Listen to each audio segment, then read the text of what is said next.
name is Megan Eimers, and this is my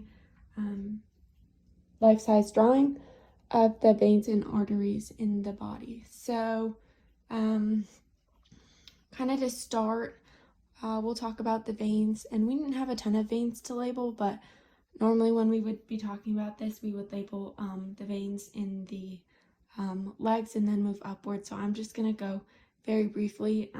So we would start with the dorsal plantar venous arches in the foot.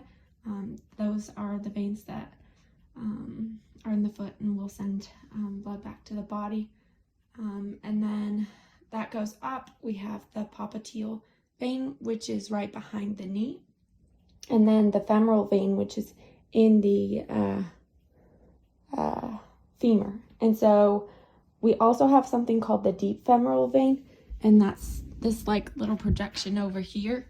It looks almost like a fork, and yeah, so that takes us up the leg. And then we'll go into the abdomen area.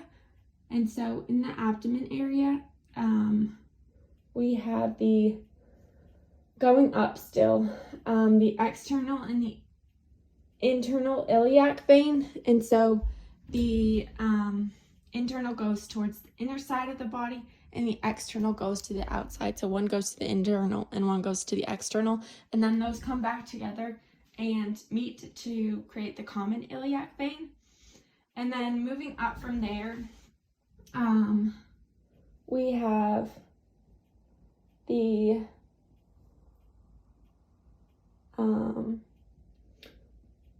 gonadal veins on the side here. So that's this one in green right here.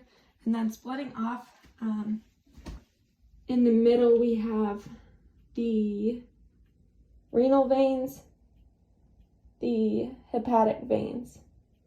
And then this is the inferior vena cava, and then the renal and hepatic veins, okay? So that gets us to there. And then we have the superior vena cava, which is right here, and that's going to bring veins to the arm. And so that splits. One goes to the left arm, one goes to the right arm. And in the arms, we have the radial up top, which then splits into the brachial. And then once it passes the elbow, we get the radial, and it actually splits in two. And these are deep veins. The brachial is as well. And then those further split into the ulnar. Go back. The radial is going to be on this side, and the ulnar is going to be on this side. Those do not split from each other. They're just based on, in relation to the radial and ulnar bone. And then we have the venous palmar arches here, which are also deep veins. So now we can go and talk about the external jugular and the internal jugular vein. So the external jugular vein is the veins on the kind of like the outside of the face, and then we have the internal jugular, which goes behind, so you can't really see the all the details for the internal jugular right now. So that is veins, and now we're gonna go look at arteries, the major systemic arteries, and here we're gonna start from the heart. So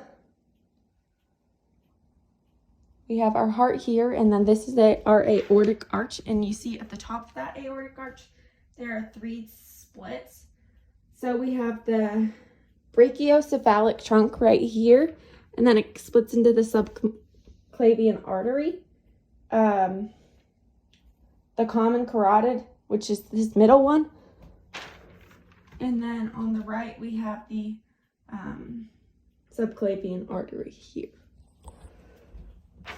So here is our common carotid in the middle, and the common carotid splits into, just like the jugular, an internal carotid and an external carotid, where the external carotid goes and does all this facial, it splits off into the facial artery, and then this is the internal, so it would go inside, so we can't really quite see everything with that.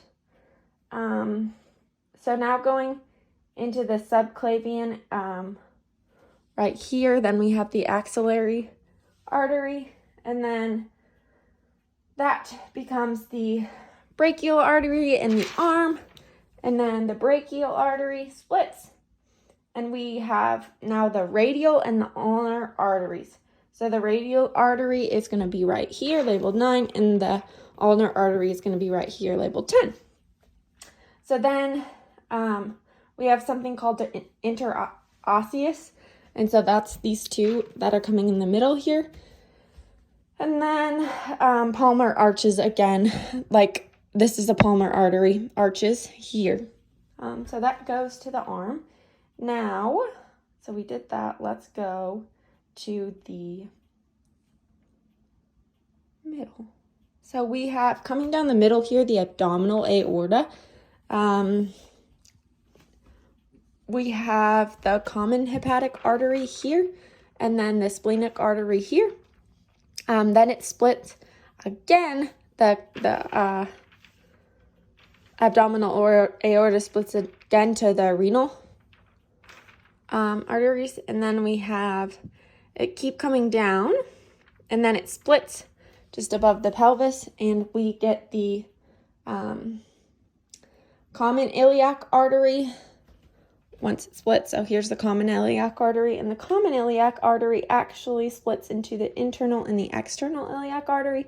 So internal here and external continuing on.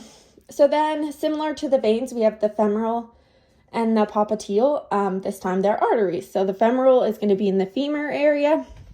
And then once we hit the knee, we're going to switch to the popliteal artery. Then from there, we have a further split into the posterior tibial and the anterior tibial. The anterior tibial is going to be on this side, and the posterior tibial on this side.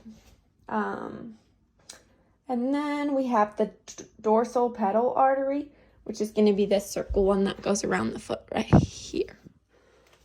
So that is my picture. Again, here is the key.